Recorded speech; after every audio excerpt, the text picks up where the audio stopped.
yan, ano? Alam nyo, dami talagang nag-react po ng mga netizens, ng mamamayang Pilipino nanood nitong Senate hearing kung saan matindi po itong si Roque, no? Kumbaga, bokya na humihirit pa. Alam niyo yun? Bokya na humihirit pa. To the point na akala mo nagsisiga-sigaan sa Senado. Pero siya po'y kumbaga naputulan ng sungay. Ano? Nag-react itong si Senador Gatchalian. Ipapakontempt si Roque kapag humirit pa po ng kabastusan. Ano?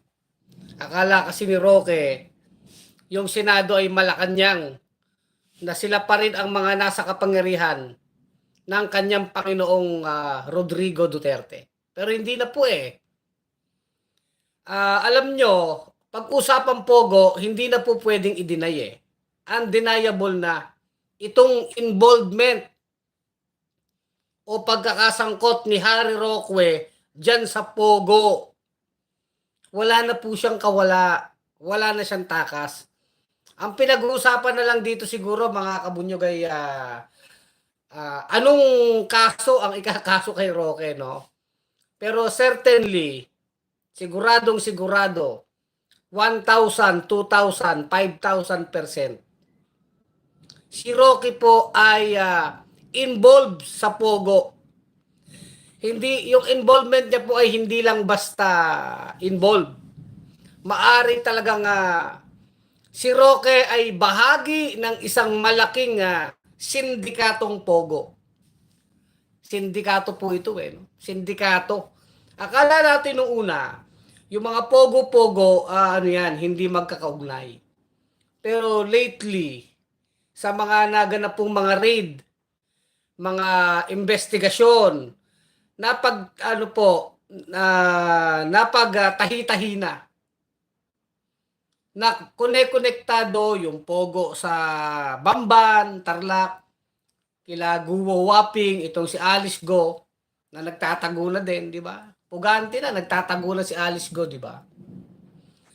Ito, Pogo dyan sa Porac, Pampanga, at possible din, pati yung Island Cove na yan. Yung mga Pogo sa iba't ibang bayan, sa QC, sa Pasay, sa Parañaque. Ano po ito? Isang napakalaking sindikato. At ang napakalaking sindikato na ito, mga kabunyog, isa po si Roque.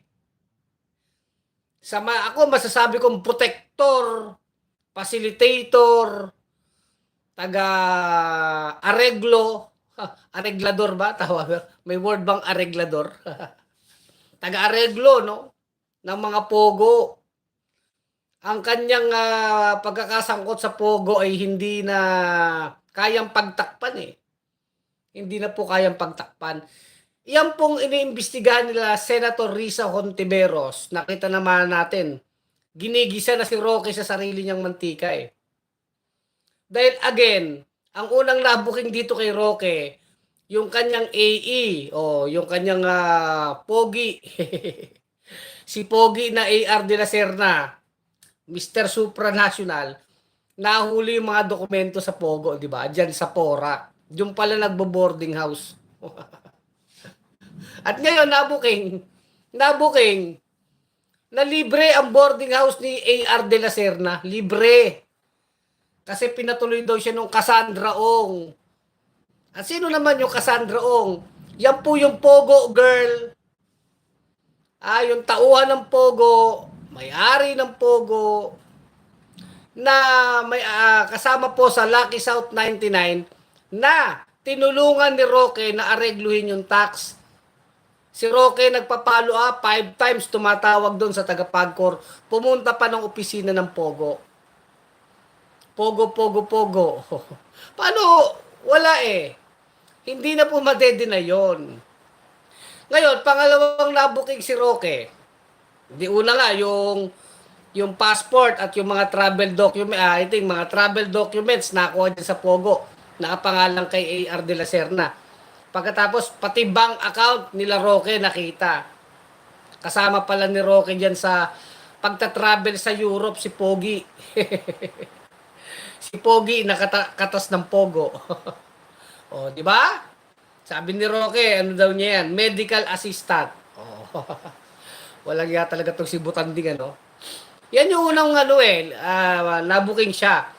Oh, pangalawa, yun niya sa Pagcor, sinamahan niya si Cassandra Ong, na Pogo Girl. At doon nga rin, nabuking sa organizational chart nung Lucky South 99, kung saan nandyan yung mga kriminalidad, mga torture, nako, kung ano-anong mga krimen dyan sa Pogo na yan. Si Roque ang legal advisor nila o legal counsel nila. Pangatlo, itong matindi. Yung ni-raid po, ito na yung matindi.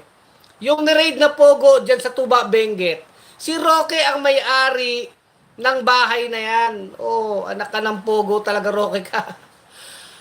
Kasi ako, maliwanag po yan, yung bahay na yan sa Tuba, Benguet, na pag-aari ng kumpanya ni Roque. Magulo pa sa ano, no? Naguguluhan ba kayo? Ganito po yan. Oh, yung may bahay dyan sa Tuba, Benguet, sinasabi ni Roque, tumira din siya dyan. Tumira din siya dyan. Hindi naman yan dinedeny. Yun daw ay pag-aari ng kumpanyang PH2. Noong una, hindi pa natatandaan ni Roque hanggang pinitpit siya ni Rize. Anong pangalan nung PH2? Ba't di mo natatandaan yung kumpanya mo? Ngayon, pag-aari daw yun ng PH2 na kumpanya. Sabi, sino naman na incorporator ng PH2? Kumbaga, sinong may-ari ng PH2? Ang may-ari daw ng PH2 ay isa ring korporasyon. Di ba? Layers of corporation. Scammer, di ba? Ganyan ang mga scam. Lalo yung mga big time scammer. Layers of corporation. Ganyan po yan. Hindi na yan bago sa mga negosyanteng matinik sa kasamaan. Sa panggagancho. So, PH ang may-ari ng bahay. Tapos, yung PH pag-aari ng Biancham Company o Corporation. Holdings. Biancham Holdings, di ba? Ngayon, ano ba yung Pogo na yun? Ano ba yung bahay na yun sa Tuba, Benguet? Na-raid po yun. Doon nahuli yung dalawang Chinese. Yung isa doon, fugitive, pugante po sa krimen dyan sa China. Matindi. Nung una sabi, isang Chinese woman, tsaka isang Cambodian. Lumalabas, dalawang Chinese pala. Na konektado sa Pogo. Aba, nagkataon ba yun? So, lumalabas talaga, with all certainty, yung property ni Roque sa Tuba, Benguet, na pag-aari din ng kanyang kumpanya, ilang layer man ng kumpanya yan, sila din ang incorporator, ay hideout ng Pogo. Pogo hideout. Kahit sabihin ni Roque, pinaupahan namin yan. Hindi pinaupahan nyo sa mga Pogo personalities din, di ba? Kasi sa totoo lang,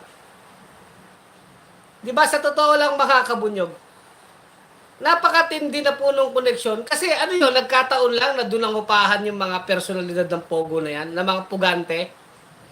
Di ba, nakonektado doon sa Porac at doon sa tawag dito, diyan sa Banban, ng mga Pogo na yan. Ang daming pwedeng paupahan sa Baguio, sa buong Pilipinas. Sa dami-dami ng apartment, condo, resort, sa buong Pilipinas, yung dalawang pugante, yung dalawang Chinese na yan, na involved dyan sa Pogo na yan, nagkataon na sa bahay ni Roque nakatira.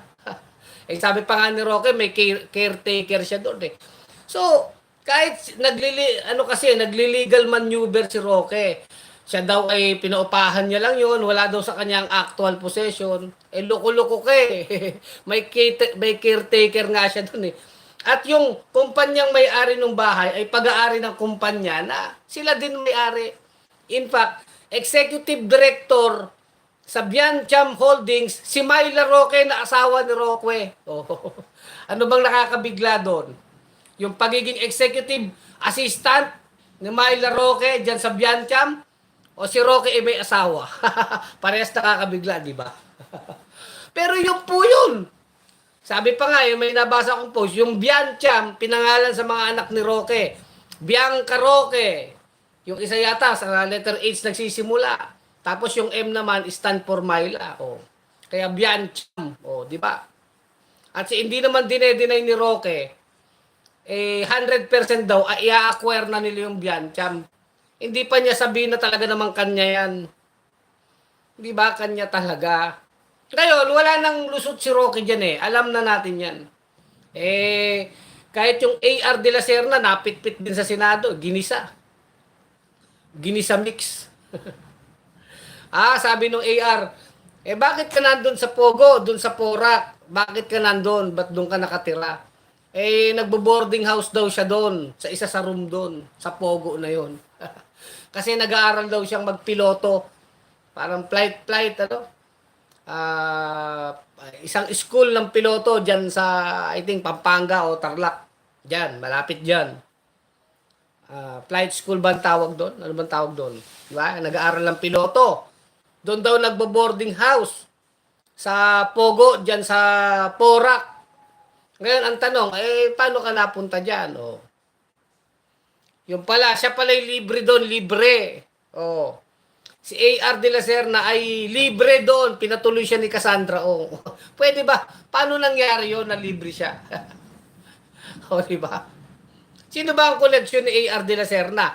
Si Roque. At ito matindi.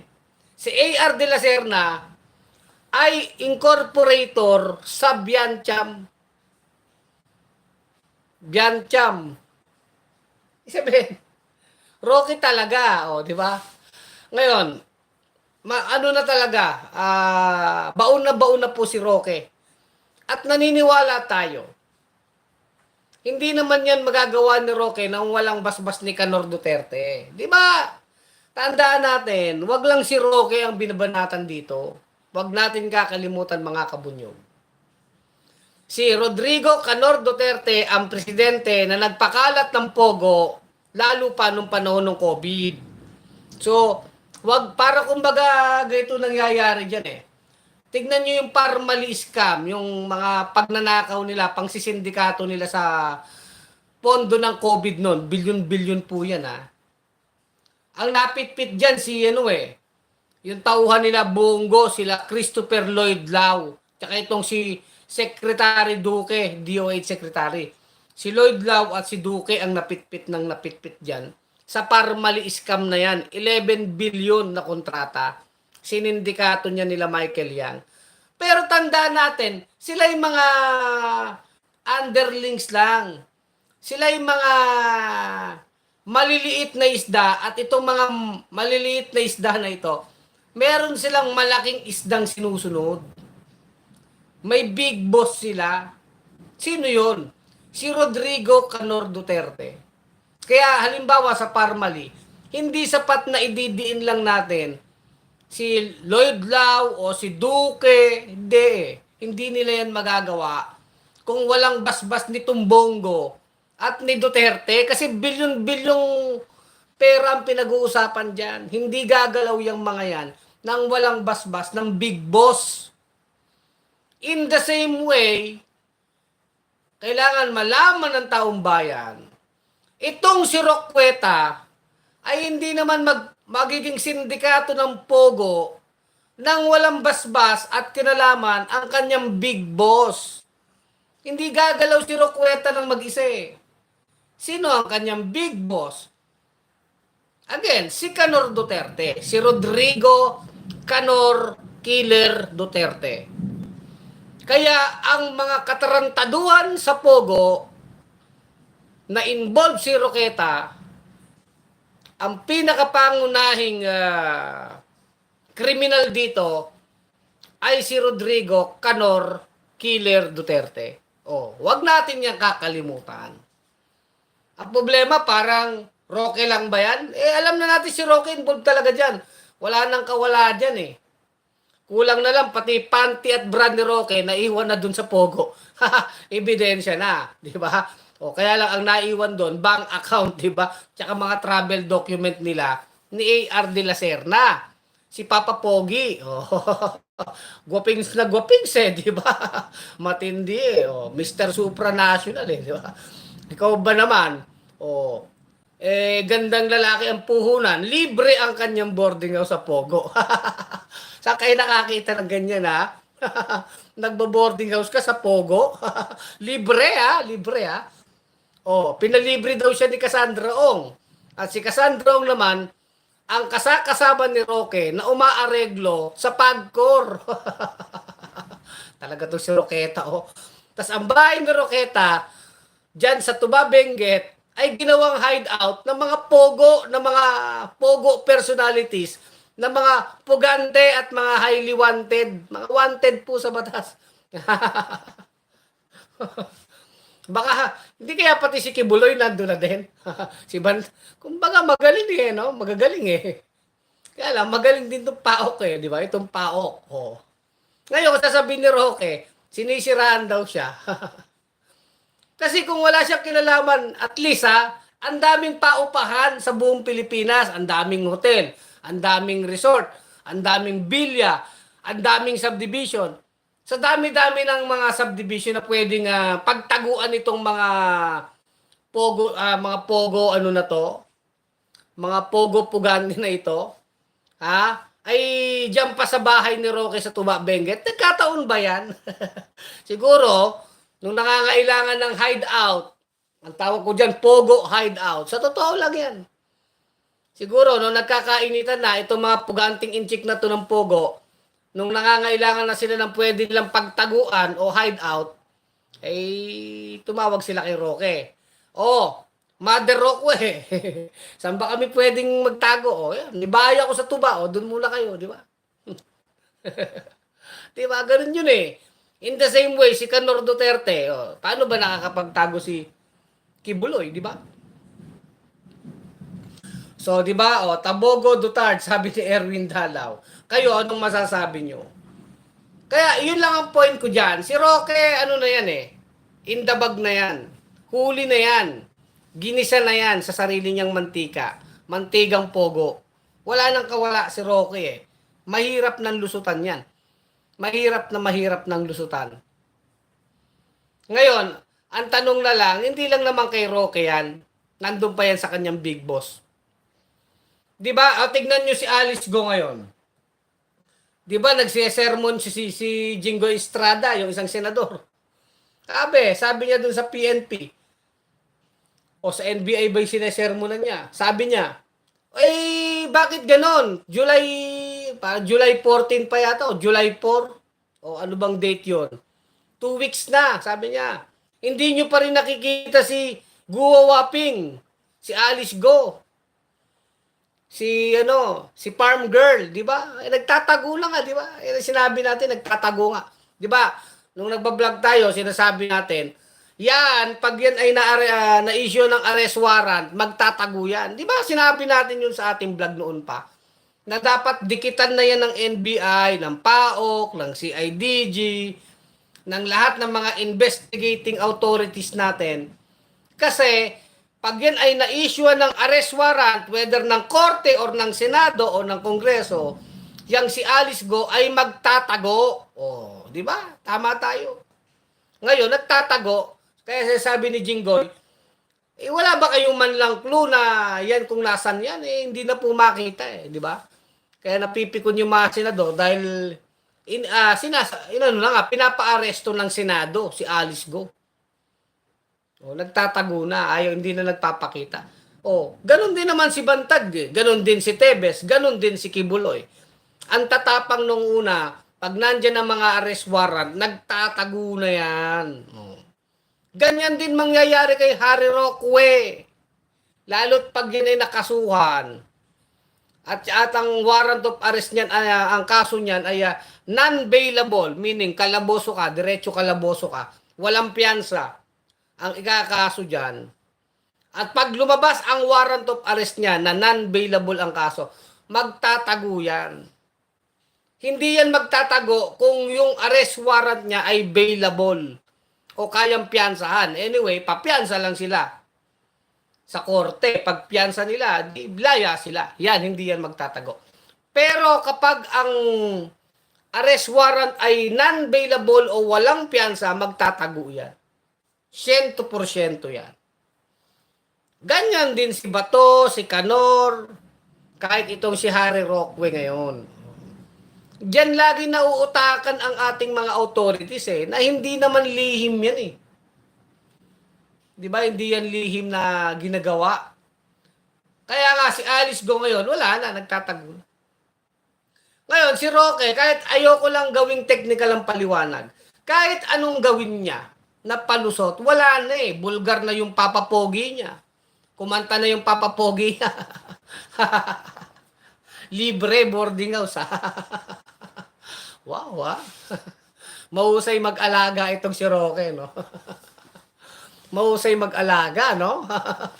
Sabi, paano ka, lumalabas? O, ano sinasakyan mo? Fortuner, ha? Naka-Fortuner, ha?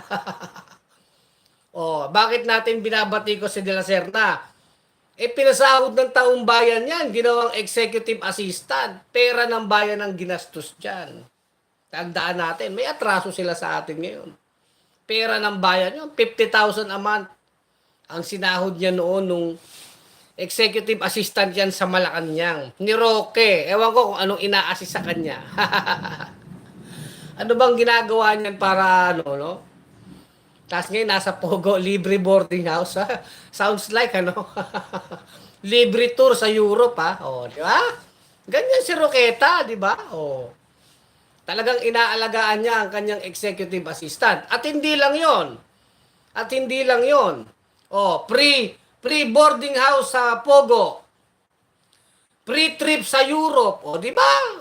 Walang fake news libre trip sa Europe. Patyal-patyal.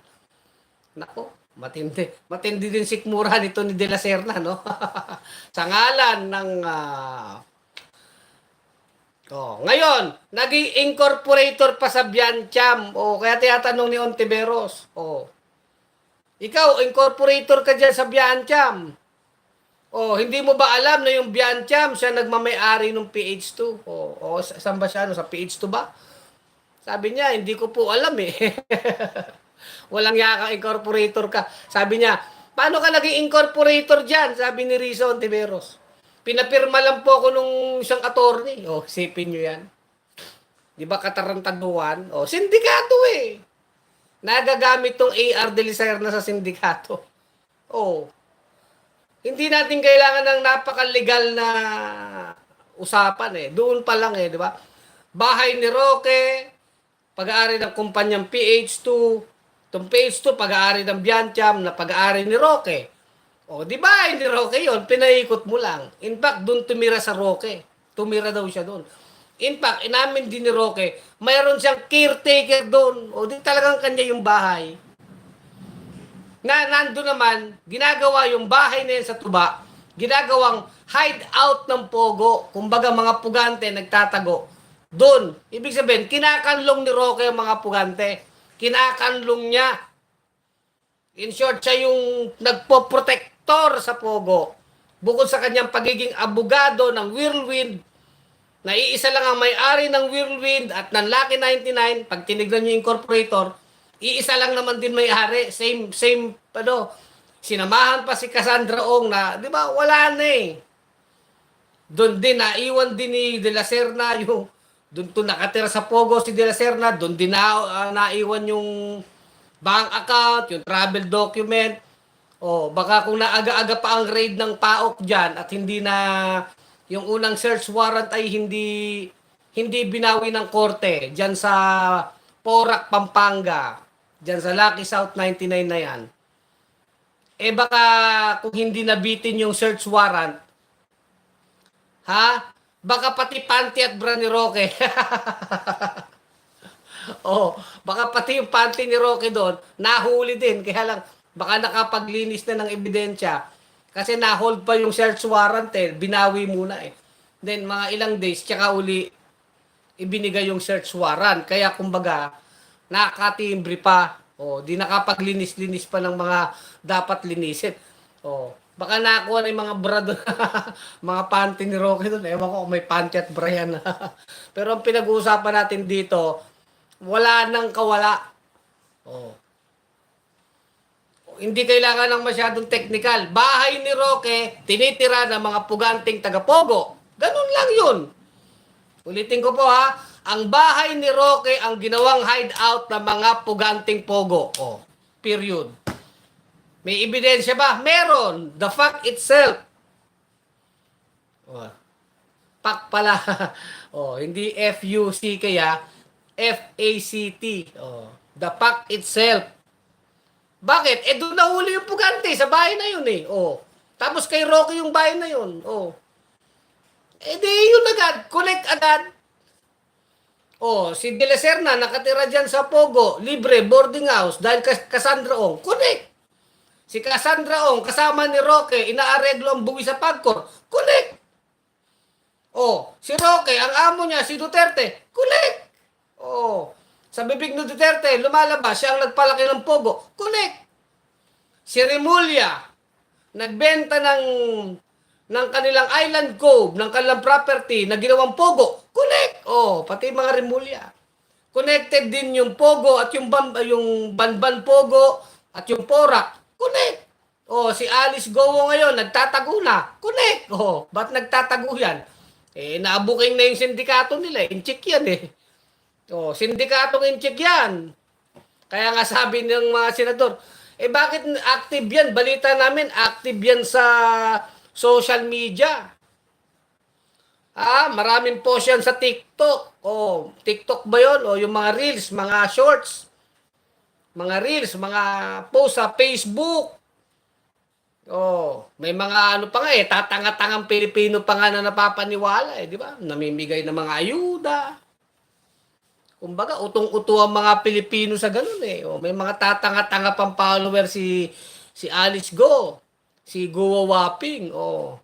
Kaya sabi ng mga senador, bakit ano yan? Bakit nakakapag-post yan sa social media, active, and yet nagtatago? Di ba insulto yun? Nakakapag-post sa social media, sa mga Facebook, TikTok, and yet nagtatago, pugante. Hindi makita, eh may warrant of arrest po yan galing sa Senado. So yan, pag sinamarize natin yung kwento ng Pogo, yun po yan. At tandaan natin wag natin kakalimutan na hindi mangyayari lahat ito. Hindi makakagalaw ang sindikatong Pogo nang walang basbas ng kanilang pinuno at big boss at pinaka-ulo ng sindikato. Sino?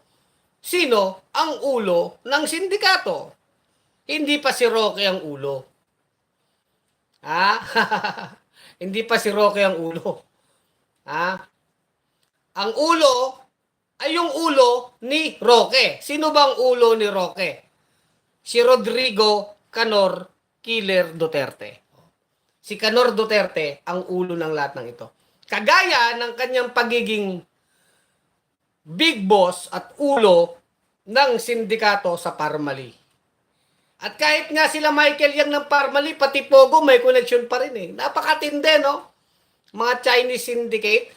Yung Parmali at yung Pogo may connect. Pati yung drugs po, yung mga alalim, naku po, konektado. Ibig sabihin sa Pilipinas, money laundering, scamming, scam, torture, murder, drugs, illegal gambling, human trafficking, prostitution, pagkuha ng malalaking kontrata sa gobyerno, lahat ng mga kawalangyaan ay konektado sa iisang demonyong sindikato. Ngayon, nako-connect talaga. Si Michael Yang, biro mo, connect pala sa Pogo. Parmali, connect sa Pogo. May connect din yung alalim sa drugs, smuggling, human trafficking. Makikita nyo, mga pugante sa Taiwan, pugante sa Singapore, nasa Pilipinas. Na-connect nila lahat. Sino nag-connect niyan? Sino bang mahilig sa China? Rodrigo Canor Duterte. And the rest is history. Maliwanag yan. Walang fake news. Kaya pag binuo natin pag tinignan natin siya sa pinakataas, bird's eye view, akala natin hiwa-hiwalay ito ng mga kawalang hiyaan.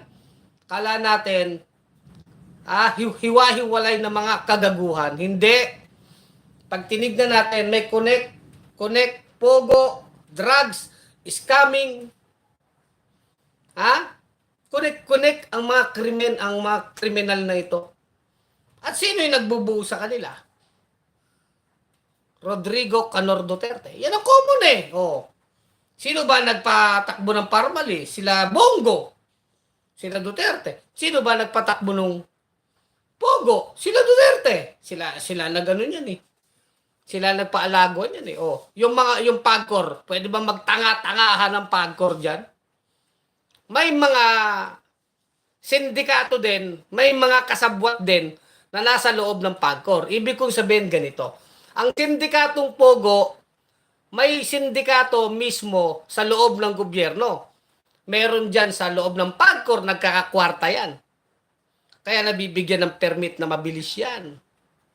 Meron ding sindikato ng Pogo na connect naman nila sa Bureau of Immigration. Kaya sige ang pastillas scam, di ba? Nabuking nila Risa Ontiveros doon. Sige ang human trafficking, illegal alien, illegal Chinese, illegal na mga foreigners.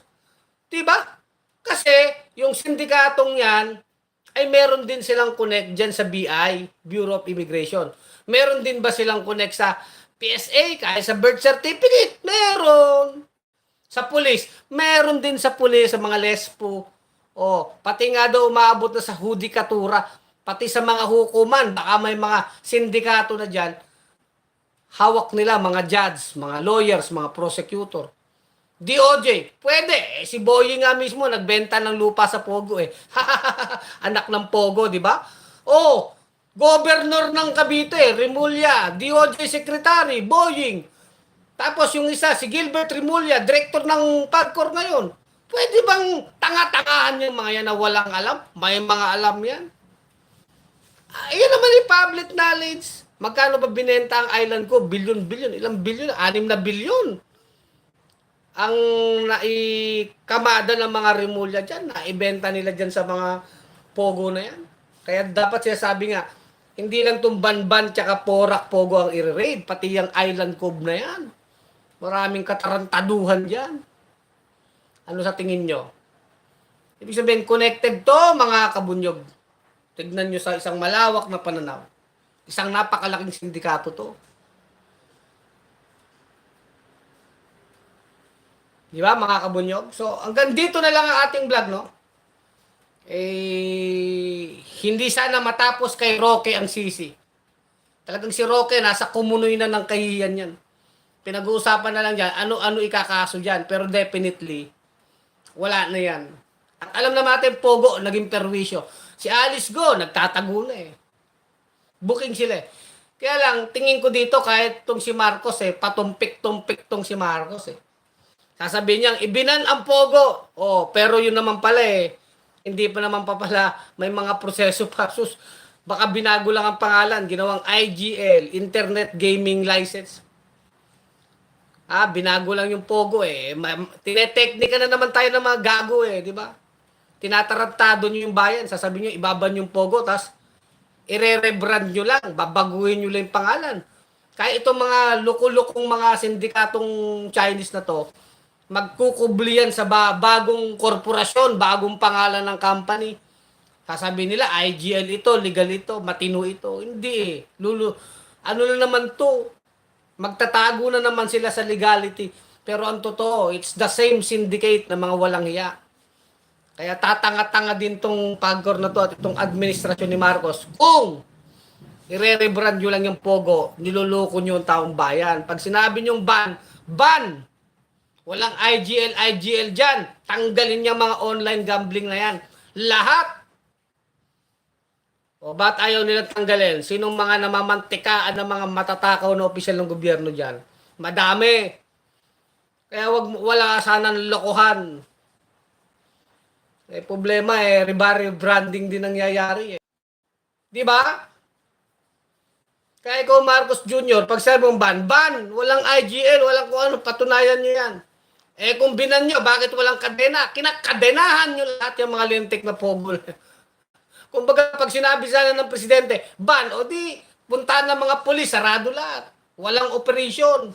Hindi yung parang meron pang period daw na may mga period pang mag-a-adjust. Oh.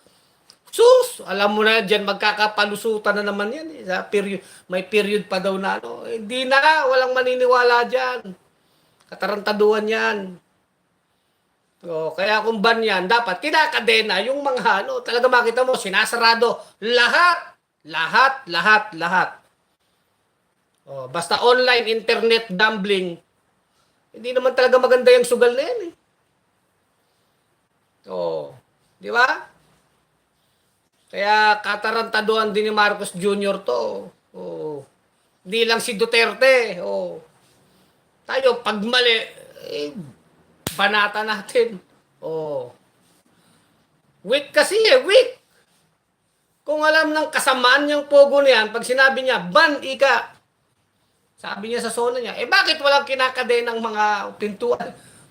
At hindi lang dapat ka nagbaban, magpakulong kayo. Pakulong nyo para makita talaga natin na kukulong ang mga sindikato. Doon mo makikita talaga yung batas gumagana. Oh, hindi yung kobrador ng wedding na pobre. 'Yon, illegal gambling ang wedding, 'di ba? Mahihirap na kobrador ng wedding na nakukulong di ba? Wedding no, araw ganun. Mahirap ka, pobre ka, kobrador ka ng wedding, huli ka, kulong ka. Pero yung mga gambling lord, kagaya nila Pineda ng Pampanga, na public knowledge sa mga gambling lord, hindi naman naghimas yan ng rehas. 'Di ba? Yun ang, pag sinabi kasi nating justice, batas, hustisya, katarungan, ipatupad natin yung batas sa lahat. Hindi yung ibaban yung pogo, hindi naman pala ibaban, hindi rin nahuhuli, wala rin nakukulong. Yung Dennis Cunanan na lang, isipin nyo, Dennis Cunanan, convicted po yan sa Janet Napoles, pork barrel scam. Convicted na ng korte. Ibig sabihin, scammer na yung hayop na yan. Bakit nakapag-operate ng pogo yan, nakapaglakad-lakad pa ng only in the Philippines, convicted scammer na. Nakapaglakad pa yung Dennis Cunanan na yan ng mga lintik na mga lisensya ng PAGCOR. Di dapat yung mga taga-PAGCOR, kung di kayo gago. Di ba sasabihin mo, Dennis Cunanan, scammer to. Dapat wala na tayong transaction dito sa hayop na to eh. Di ba dahil convicted, yan? Pork barrel scammer yan, kasama yan na police eh. Bakit nakatransaksyon sa uli? Only in the Philippines. Anak ng 7 demonyo. Diba? Oh. Si Kibuloy, wanted na sa Amerika nun. Wanted sa Amerika. May mga nagre-reklamo ng rape. And yet, nakakapag-live pa sa SMNI nun. Sabi ko, wanted na yan, tapos nakakapag-live sa SMNI. Buti nga na pa yan eh. Pero sabihin, ang point ko dito, anak ng 7 demonyo talaga. Di ba? Si Alice Go. Alam naman na ng mga taga-Porac, ay ng mga taga-Banbantarlac na inchik yan. From the start, hindi ako naniniwala na hindi nila alam. By common sense, alam na mga opisyal sa Banbantarlac na yan ay inchik, na yan ay hindi taga dyan sa kanila. Yung mga mayor dyan, mga vice mayor dyan, mga konsehal ng bayan dyan, mga kapitan dyan sa Banbantarlac. Mga nagtarantado kayo, mga nagtangatangahan kayo, mga gago kayo. Dahil from the start, dahil taga-banban kayo, alam nyo na yung guwo na yan, inchik yan, pero pinalamong kayo ng kwarta, mga gago kayo. Di ba? Huwag tayong, kaya sa Pilipinas, sabi ko, only in the Philippines, Janet Napoles, pork barrel scammer convicted, Dennis Cunanan. Nakapag-transact pa sa nakahirit pa sa PAGCOR, anak ng po. Di ba? Grabe. Mayor na inchik. Naging mayor pa, inchik naman. Alam naman ng mga taga-banban na inchik yan. Alam di mo, mga kapitan kayo dyan, dyan kayo nagsilaki yan. Di nyo alam na, di ba? Yan din mga taga-PSA, alam niyo yung mga ini-issuean niyo na mga illegal na birth certificate. Mga taga-PSA na yan. Mga mga nag-i-issue ng passport, yung mga nasa Bureau of Immigration. Alam yung pinapapasok nyo yung incheck sa ngalan ng kwarta, kaya naman nyo pinapayagan yan, nagkakakwarta yung mga taga-immigration na yan, yung mga taga-PSA na yan, kaya nakakakuha ng birth certificate. O, di ba? Bakit walang nakukulong sa mga demonyong yan? Yan ang masakit sa Pilipinas. O, di ba? Magdiretsahan tayo dito. Hindi lang si Roque, kaya lumalago ang mga sindikato, hindi na nga lang pogo eh. Sabi ko nga sa iyo, sa inyo ha, mula drugs, Parmali, pogo, lahat. Konektado. Duterte. Di ba? So hanggang dito na lang ating vlog, mga kabunyog, mga kababayan. Kulex Soliman, ang malupit sa katotohanan sa bunyog pagkakaisa. Mga kabunyog, mga kababayan, tuloy ang laban. Bunyog, bunyog, halikan na kasama ka. Bunyog, kapag buklod ay may pag-asa. Luzon, Visayas, Mindanao, isa ang pananaw. Sa bagong Pilipinas ang bunyog isisigaw. Bunyog.